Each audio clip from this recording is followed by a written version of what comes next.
Hello everyone, welcome back to our channel. और आज हम बात कर रहे हैं फिजिक्स की, जिसमें पहला टॉपिक हमने उठाया हुआ है वेव ऑप्टिक्स। तो फर्स्ट क्वेश्चन आपका है, polarization phenomenon explains which nature of light. Polarization जो होता है, इनमें से लाइट का कौन से फिनोमिनन को क्या करता है, समझाता है।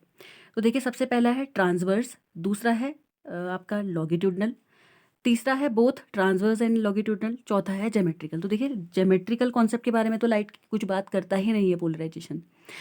ट्रांसवर्स नेचर के बारे में बताता है। ठीक है, ट्रांसवर्स का मतलब क्या होता है, जब मीडियम के पार्टिकल क्या होते हैं, परपेंडिकुलरली मूव हो रहे होते हैं। माध्यम के जो कण होते हैं जब लंबवत गति करते हैं, ठीक है, इसे कहते हैं। और पोलराइजेशन का मतलब क्या है, जैसे पोलराइज, देखिए लाइट जो होती है, एक पोलराइज्ड होती है, एक अनपोलराइज्ड होती है।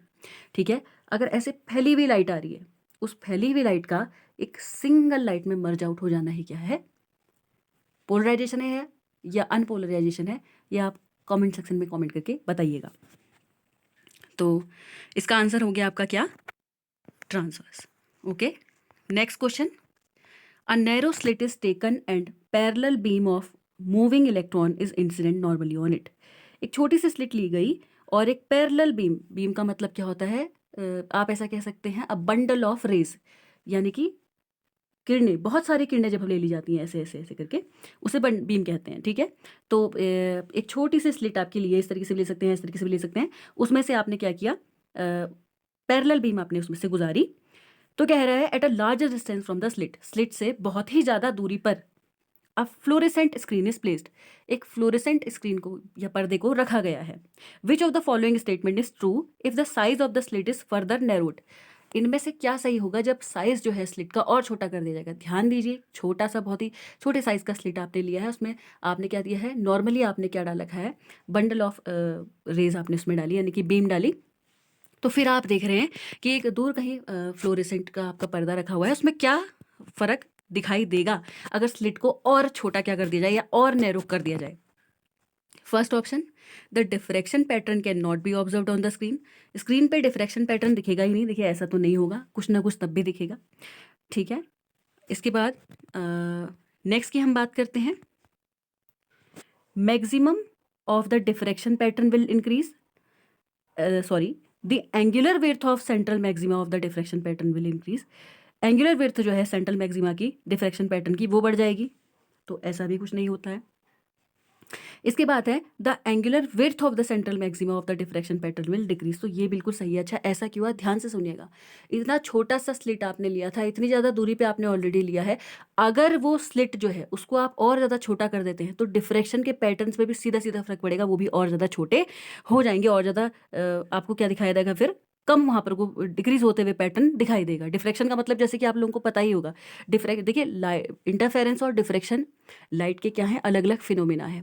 डिफ्रैक्शन का मतलब होता है बेंडिंग ऑफ लाइट, लाइट का मुड़ना, विवर्तन, अगर मैं हिंदी में सही कह रही हूँ तो। देखिए, इस तरीके से जब लाइट क्या करती है, बढ़ती घटती है, बढ़ती घटती है, लाइट की इंटेंसिटी क्या हो रही होती है, बढ़ रही घट रही होती है, इसे डिफ्रैक्शन कहते हैं। तो इसका आंसर हो गया सी। आई होप यहाँ तक बिल्कुल समझ में आ रहा होगा। नेक्स्ट क्वेश्चन हम बात कर रहे हैं, how does the diffraction band of blue light look in comparison with the red light. Diffraction band जो होगा ब्लू लाइट का रेड लाइट के कंपैरिजन में कैसे दिखाई देगा। देखिए, आपकी सूटेबिलिटी के लिए नीचे से आंसर भी लिखे गए हैं। अब मैं इसको एक्सप्लेन कर देती हूँ, इसका कहने का मतलब क्या है। डिफ्रैक्शन बैंड जो है ब्लू लाइट का रेड लाइट के कंपैरिजन में अलग क्यों दिखाई देगा। देखिए, कह रहा है कि अलग दिखाई देगा, क्या कह रहा, नो चेंज आएंगे, गलत। डिफ्रैक्शन पैटर्न बिकम नैरोअर, कह रहा है डिफ्रैक्शन का जो पैटर्न होगा वो नैरो हो जाएगा, कम हो जाएगा। अगला कह रहा है डिफ्रैक्शन का जो पैटर्न है वो ब्रॉड हो जाएगा, ज़्यादा हो जाएगा। अगला कह रहा है डिफ्रैक्शन का जो पैटर्न है डिसअपियर्स, यानी कि खो जाएगा। तो ध्यान से एक चीज़ सुनिएगा, नो चेंज आने का तो मतलब ही नहीं बनता। आपको एक चीज़ अच्छे से पता होगी कि सबसे बड़ा खेल यहाँ पर को किसका होता है, वेवलेंथ का, लेमडा का, तरंगदैर्ध्य का। तो देखिए, जिसकी तरंगदैर्ध्य ज़्यादा होगी उसके पैटर्न आपको क्या, उसका हो सकता है कि जिसका, याद रखिएगा, आपने दो चीज़ें इसमें पढ़ी हुई हैं। आप इंटरफेरेंस में जैसे फ्रिंज विड्थ पढ़ते थे, वहाँ आप सेंट्रल मैक्सिमा पढ़ते हैं, किसमें, डिफ्रैक्शन के अंदर। तो यहाँ पर को अगर वेवलेंथ ज़्यादा होती है तो उसका डिफ्रैक्शन पैटर्न भी क्या दिखाई देगा, ज़्यादा इंटेंस दिखाई देगा, रेदर देन लोअर वेवलेंथ वाले का। तो इसलिए क्या है, डिफ्रैक्शन पैटर्न क्या हो जाएगा आपका, नैरोअर हो जाएगा। ठीक है, आई होप ये समझ में आ रहा हो। Next question, coherent sources of light can be obtain from, दो कोहेरेंट सोर्स जो हैं लाइट के वो किससे मिल सकते हैं? टू डिफरेंट लैम्प से, दो अलग अलग लैम्प से, two different lamp but the same colour, दो अलग अलग लैम्प हो लेकिन उनके कलर सेम हो, two different lamp of the same colour and having the same colour, दो डिफरेंट लैम्प है मतलब सेम ही कलर हो उनके। देखिए याद रखिएगा कोहेरेंट सोर्स का मतलब क्या होता था। कोहेरेंट सोर्स हम पढ़ते कहाँ पे हैं? इंटरफेरेंस के अंदर हम पढ़ते थे।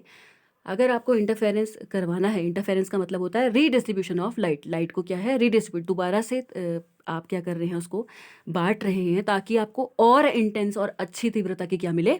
लाइट मिले। तो अब आप यहाँ पे बात कर रहे हैं कि क्या दो अलग अलग सोर्स से आएगा? दो अलग अलग सोर्स से अगर रोशनी आ रही है तो कैसे कोहेरेंट सोर्स कहेंगे? तो देखिए कोहेरेंट सोर्स का यहाँ पे मतलब ही क्या होता है? कोहेरेंट सोर्स के 2-3 पॉइंट होते हैं। पहला पॉइंट, कोहेरेंट सोर्स वो सोर्स होता है जिनकी फ्रीक्वेंसी क्या होती है? सेम होती है, यानी कि आवृत्ति क्या होती है यहाँ पे? समान होती है, उसे कहते हैं कोहेरेंट सोर्स। दूसरी बात की जाए तो दूसरी कंडीशन इसमें क्या है? जिसमें वेवलेंथ भी क्या हो? सिमिलर हो, ठीक है, तरंग दैर्ध्य भी क्या हो? एक समान हो। या फिर तीसरी बात की जाए तो जिसका आपका जो फेज डिफरेंस है वो कांस्टेंट हो। फेज डिफरेंस का मतलब होता है यहाँ पे एंगल से, कोण से, ठीक है। तो देखिए इनमें से तो कोई भी कंडीशन यहाँ पे आ ही नहीं रही है। और मज़ेदार बात यह है, दो अलग अलग लैंप से कभी भी कोहेरेंट सोर्स हमारे नहीं बन सकते। क्यों? क्योंकि कोहेरेंट सोर्स तो क्या होता है? कोहेरेंट कहने के लिए आपके पास एक जो पर्टिकुलर जहाँ से आप लाइट गुजार रहे हैं वही क्या होना चाहिए? एक होना चाहिए, सिंगल सोर्स होना चाहिए, ठीक है। तो ये क्या है? सभी गलत है, तो क्या हो जाएगा? None of this, D answer, ठीक है। आगे बढ़ते हैं। Which of the following phenomenon is not explain by Huygens wave theory? इनमें से कौन सा फिनोमिनन हाइगेन्स की थ्योरी ने नहीं समझा पाया था? Diffraction, interference, polarization, photo electric effects. अच्छे तरीके से इसमें हम थोड़ा सा बात कर लेते हैं। देखिए हाइगेन्स की जो थ्योरी थी, हाइगेन्स ने रिफ्लेक्शन और रिफ्रैक्शन यानी कि परावर्तन और अपवर्तन के बारे में अच्छे से समझाया था थ्योरी ने।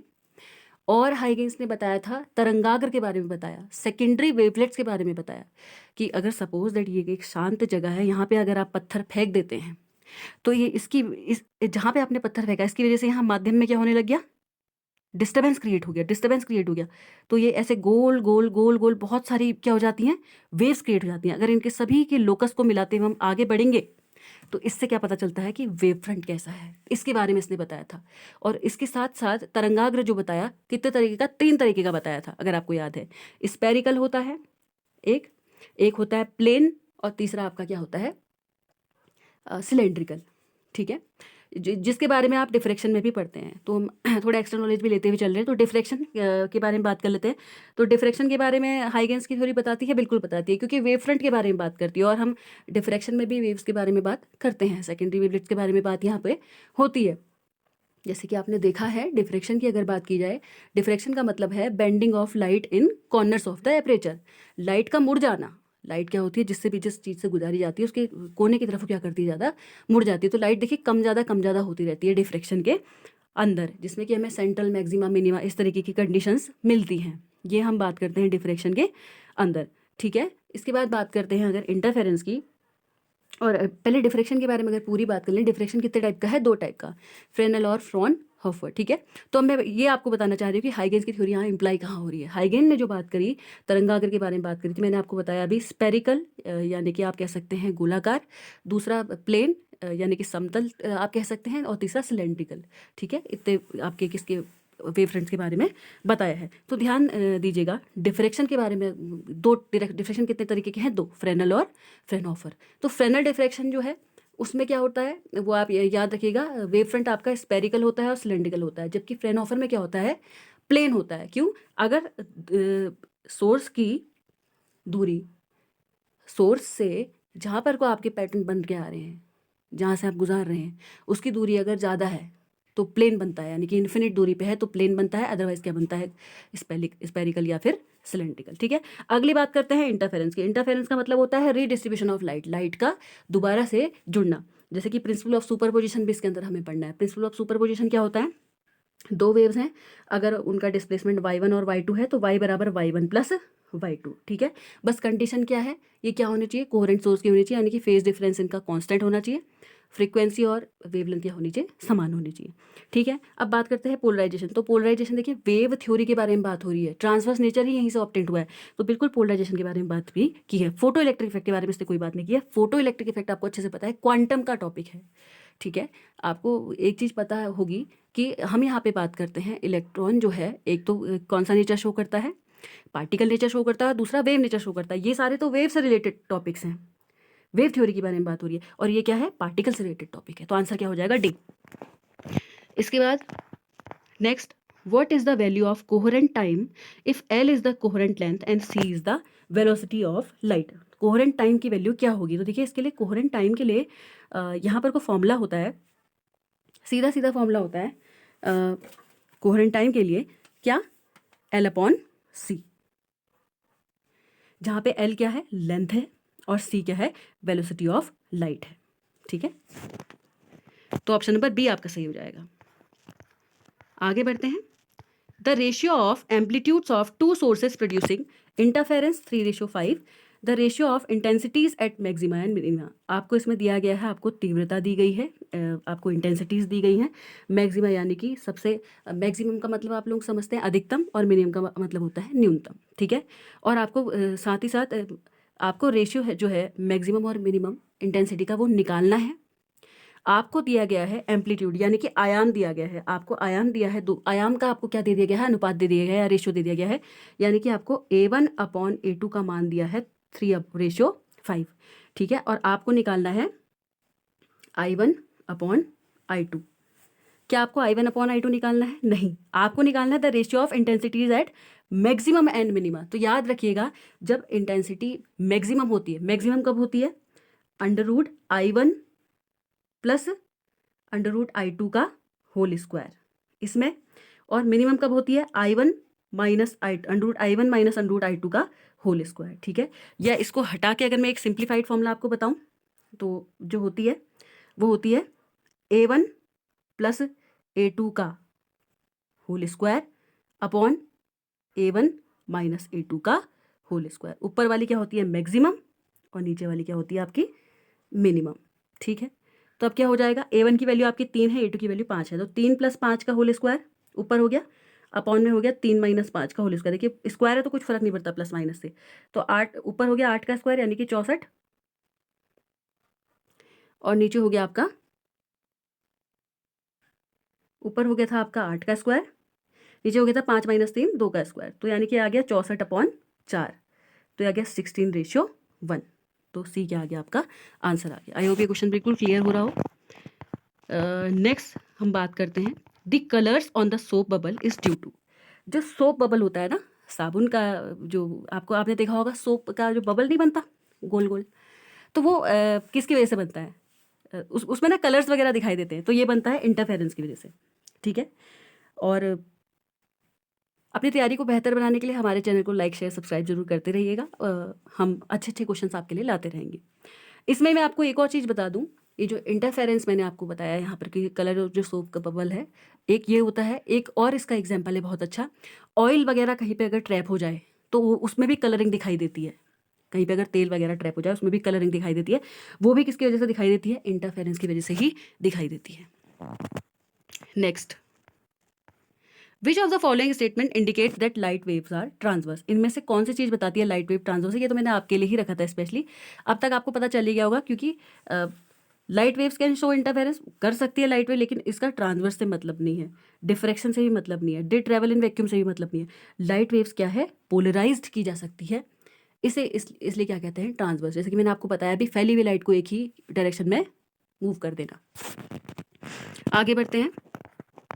Next question, in Young's double slit experiment, the phase difference between the light wave reaching the third bright fringe from the central fringe will be। याद रखिएगा, इसमें आपका एक फॉर्मूला लगेगा। इस तरीके के अगर आपके क्वेश्चन आएंगे, क्या फॉर्मूला क्या है, फॉर्मूला है फेज डिफरेंस। देखिए सबका अपना अपना तरीका होता है याद करने का, तो मैंने ऐसे याद किया है, phase difference upon path difference. Phase का मतलब क्या है, देखिए वेव मोशन है, ये हो रही है वेव मोशन, तो अगर वेव मोशन हो रही है तो वेव मोशन के अंदर जो एंगल होता है वो होता है फेज डिफरेंस। और ऑब्वियसली बात है, एक साइकिल, एक पूरे चक्कर में कोण कितने का बनता है, 2 पाई का, तो फेज डिफरेंस की जगह पे लिख लीजिएगा ऊपर 2 पाई। Upon path difference. देखिए वेव ने क्या रास्ता तय किया, जो वेव रास्ता तय करती है उसे क्या कहते हैं, वेवलेंथ। तो अपॉन लेमडा। तो जिसको ये फॉर्मूला याद नहीं होता वो ऐसे याद रख सकता है, फेज डिफरेंस बराबर 2 पाई, पाथ डिफरेंस बराबर लेमडा। ऐसे phase difference upon path difference बराबर 2 पाई अपॉन लेमडा, ये फॉर्मूला हम यहाँ पे लगा लेंगे। तो यहाँ से क्या आ गया, phase difference is equal to क्या आ जाएगा, 2 pi by lambda into path difference. यहाँ से फेज डिफरेंस बराबर आ जाएगा 2 pi by lambda into path difference. Path difference को लेट से हम डेल्टा एल ले लेते हैं, तो यहाँ पे हो गया 2 pi by lambda into delta L. ध्यान से देखिएगा, हमें क्या दिया है, लाइट वेव क्या कर रही है, रीच कर रही है the third bright fringe from the central fringe. Central fringe से कहाँ, थर्ड ब्राइट फ्रिंज में कर रही है, तो यानी कि इसकी वैल्यू हमें कितनी दे दी है, 3 लेमडा। ओके, तो अब देखिए लेमडा से लेमडा कैंसिल आउट, तो हमारी वैल्यू क्या आ गई, 2 3 जा 6 पाई, तो 6 पाई वुड बी आंसर। तो कैसा लगा ये सेशन, कमेंट सेक्शन में ज़रूर बताइएगा। अगर रिस्पॉन्स अच्छा है तो ऐसी बहुत सारी वीडियोस हम और लाएंगे। Thank you very much.